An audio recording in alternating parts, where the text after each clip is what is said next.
ओम शांति। 28 दिसंबर 1978 की अव्यक्त मुरली है। मुरली की हेडिंग है परमात्मा प्रत्यक्षता का आधार सत्यता। परमात्मा प्रत्यक्षता का आधार सत्यता। अव्यक्त बाप दादा बोले, आज बाप दादा सर्व बच्चों को शक्ति सेना व पांडव सेना के रूप में देख रहे हैं। सेनापति अपनी सेना को देख हर्षित भी हो रहे हैं और साथ साथ अपनी सेना के महारथी व घोड़े सवार दोनों की कर्तव्य को देख रहे हैं। महारथी क्या कर रहे हैं, घोड़े सवार क्या कर रहे हैं, दोनों ही अपना अपना पार्ट बजा रहे हैं। अब तक ड्रामा अनुसार जो भी हर एक ने पार्ट बजाया वह नंबरवार अच्छा कहेंगे, लेकिन अब क्या करना है महारथियों को? अब अपनी कौन सी महावीरता दिखानी है? बाप दादा विशेष महावीरनियों और महावीरों के सेवा के पार्ट को देख रहे थे। अब तक सेवा के क्षेत्र में कहाँ तक पहुँचे हैं? जैसे स्थूल सेना का सेनापति नक्शे के आधार पर सदा देखते रहते हैं कि सेना कहाँ तक पहुँची है, कितनी एरिया के विजयी बने हैं, अस्त्र शस्त्र बारूद अर्थात सामग्री कहाँ तक स्टॉक में जमा है, आगे क्या लक्ष्य है, लक्ष्य की मंजिल से कहाँ तक दूर है, किस स्पीड से बढ़ते जा रहे हैं। वैसे आज बाप दादा भी आदि से अब तक की सेवा के नक्शे को देख रहे थे। रिजल्ट क्या देखा? महावीर व महावीरनिया सेवा के क्षेत्र में आगे बढ़ते जा रहे हैं। शस्त्र भी सब साथ में है, एरिया भी बढ़ाते जा रहे हैं, लेकिन अभी तक आत्मिक बम लगाया है, अभी परमात्मा बम लगाना है। आत्मिक सुख व आत्मिक शांति की अनुभूति, रूहानियत की अनुभूति के भिन्न भिन्न शस्त्र नंबरवार समय प्रमाण कार्य में लगाया है, लेकिन लास्ट बम अर्थात परमात्मा बम है बाप की प्रत्यक्षता का। जो देखे, जो संपर्क में आ करके सुने, उन्हीं द्वारा यह आवाज निकले कि बाप आ गए हैं। डायरेक्ट ऑलमाइटी अथॉरिटी का कर्तव्य चल रहा है। यह अंतिम बॉम्ब है जिससे चारों ओर से आवाज निकलेगा। अभी यह कार्य रहा हुआ है, यह कैसे होगा और कब होगा? परमात्मा प्रत्यक्षता का आधार सत्यता है, सत्यता ही प्रत्यक्षता है। एक स्वयं के स्थिति की सत्यता, दूसरी सेवा की सत्यता। सत्यता का आधार है स्वच्छता और निर्भयता। इन दोनों धारणाओं के आधार से सत्यता द्वारा ही प्रत्यक्षता होगी। किसी भी प्रकार की अस्वच्छता अर्थात जरा भी सच्चाई से सफाई की कमी है तो कर्तव्य की सिद्धि प्रत्यक्षता हो नहीं सकती। सच्चाई और सफाई। सच्चाई अर्थात जो मैं हूँ, जैसा हूँ, सदा उस ओरिजिनल सत्य स्वरूप में स्थित होना, अर्थात आत्मा के ओरिजिनल सतो प्रधान स्वरूप में स्थित रहना है। रजो और तमो स्टेज सच्चाई के ओरिजिनल स्टेज नहीं, यह संग दोष की स्टेज है। किसका संग? माया अर्थात रावण का। आत्मा की सत्यता सतो प्रधान है तो पहली यह सच्चाई है। दूसरी बात, बोल और कर्म में भी सच्चाई अर्थात सत्यता की स्टेज सतो प्रधानता है, वह अभी रजो और तमो मिक्स है। सत्यता नेचुरल संस्कार रूप में है, वह पुरुषार्थ से सत्यता की स्टेज को लाना पड़ता है। जैसे बाप को ट्रुथ अर्थात सत्य कहते हैं, वैसे ही आत्मिक स्वरूप की वास्तविकता भी सत्य अर्थात ट्रुथ है। तो सत्यता सतो प्रधानता को कहा जाता है, ऐसी सच्चाई है। सफाई अर्थात स्वच्छता। जरा सी संकल्प द्वारा भी अशुद्धि अर्थात बुराई को व अवगुण को टच नहीं करे। अगर बुद्धि व संकल्प द्वारा भी स्वीकार किया अर्थात धारण किया तो संपूर्ण सफाई नहीं कहेंगे। जैसे स्थूल में भी कोई प्रकार की गंदगी को देखना भी अच्छा नहीं लगता, देखने से किनारा कर देंगे, ऐसे बुराई को सोचना भी बुराई को टच करना हुआ। सुनना और बोलना व करना, यह तो स्वयं ही बुराई को धारण करते हैं। सफाई अर्थात स्वच्छता।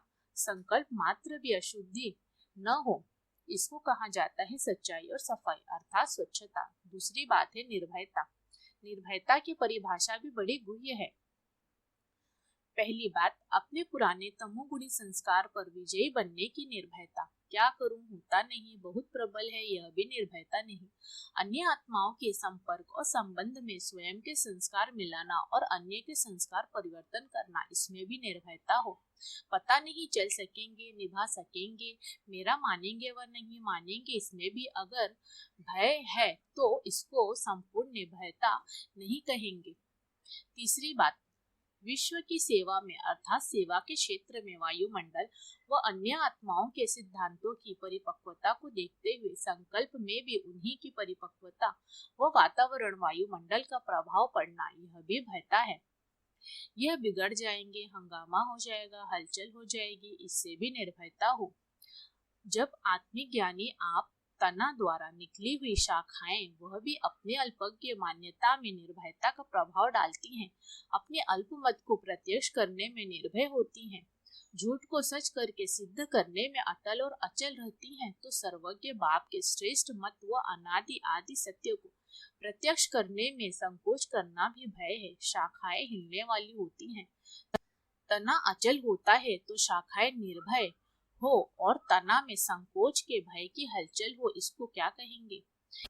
इसलिए जो प्रत्यक्षता का आधार स्वच्छता और निर्भयता है उसको चेक करो, इसी को ही सत्यता कहा जाता है। इस सत्यता के आधार पर ही प्रत्यक्षता है। इसलिए अंतिम पावरफुल बॉम्ब परमात्मा प्रत्यक्षता अब शुरू नहीं की है।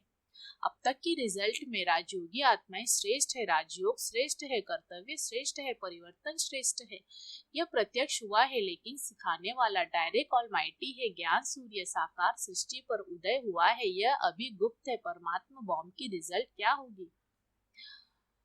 विश्व की सर्व आत्माओं के अल्पकाल के सहारे सब समाप्त हो, एक बाप का सहारा अनुभव होगा। जैसे साइंस के बॉम्ब्स द्वारा देश का देश समाप्त हो, पहला दृश्य कुछ भी नजर नहीं आता, सब समाप्त हो जाता है, ऐसे इस अंतिम बॉम्ब द्वारा सर्व अल्पकाल के साधना रूपी साधन समाप्त हो, एक ही यथार्थ साधन राजयोग द्वारा हर एक के बीच बाप प्रत्यक्ष होगा। विश्व में विश्व पिता स्पष्ट दिखाई देगा। हर धर्म की आत्मा द्वारा एक ही बोल निकलेगा कि हमारा बाप हिंदुओं व मुसलमानों का नहीं, सबका बाप। इसको कहा जाता है परमात्मा बम द्वारा अंतिम प्रत्यक्षता। अब रिजल्ट सुनी कि क्या कर रहे हैं और क्या करना है। अब के वर्ष परमात्मा बम फेंको, बाप को स्वच्छता और निर्भयता के आधार से सत्यता द्वारा प्रत्यक्षता करो। अच्छा, ऐसे बाप को विश्व के आगे प्रत्यक्ष करने वाले, सदा निर्भय, सदा एक ही धुन में मस्त रहने वाले, रमता सहज राजयोगी, अंतिम समय को समीप लाने वाले, अर्थात सर्व आत्माओं की मनोकामनाएं पूर्ण करने वाले बाप समान दया व रहम के सागर, ऐसे रहम दिल बच्चों को बाप दादा का याद प्यार और नमस्ते। पार्टियों के साथ बातचीत। सभी अपने श्रेष्ठ भाग्य के गुणगान करते हुए सदा खुशी में रहते हो। ऐसा श्रेष्ठ भाग्य जिसका गायन स्वयं भगवान करे, ऐसा भाग्य फिर कभी मिलेगा। भविष्य में भी ऐसा भाग्य नहीं होगा, अब नहीं तो कब नहीं, ऐसी खुशी होती है। भाग्य का सितारा सदैव चमकता रहे तो चमकती हुई चीज की तरफ स्वतः ही सबका अटेंशन जाता है। यह क्या है, ऐसे हर एक के मस्तक बीच भाग्य का सितारा सदैव चमकता रहे तो विश्व की नजर ऑटोमेटिकली जाएगी कि यह कौन से भाग्य का सितारा चमकता हुआ दिखाई दे रहा है। जैसे कोई विशेष सितारा विशेष रूप से चमकता है तो ऑटोमेटिकली सबका अटेंशन जाता है। ऐसे भाग्य का सितारा सबको आकर्षित करे, ऐसा चमकता हुआ सितारा स्वयं को भी दिखाई दे और विश्व को भी। चमकती हुई चीज न चाहते भी, नजर घुमाते भी दिखाई देती है तो भले चारों तरफ नजर घुमाए, लेकिन आखिर में आपके तरफ ही नजर आएगी। ऐसा चमकता हुआ भाग्य अनुभव होता है। इस समय की ऊंची स्थिति की रिजल्ट सारे कल्प में ऊंचे, इस समय की ऊंची स्थिति वाले ऊंच पद पाने वाले होंगे। विश्व में पूज्य के रूप में भी ऊंचे होंगे, बाप के बच्चे भी ऊंचे, भक्ति में भी ऊंचे और ज्ञान में भी ऊंचा, राज्य करने में भी ऊंच होंगे। हर पाठ ऊंचा बजाने कारण ऊंचे ते ऊंची आत्मा अनुभव करेंगे। अच्छा, ओम शांति।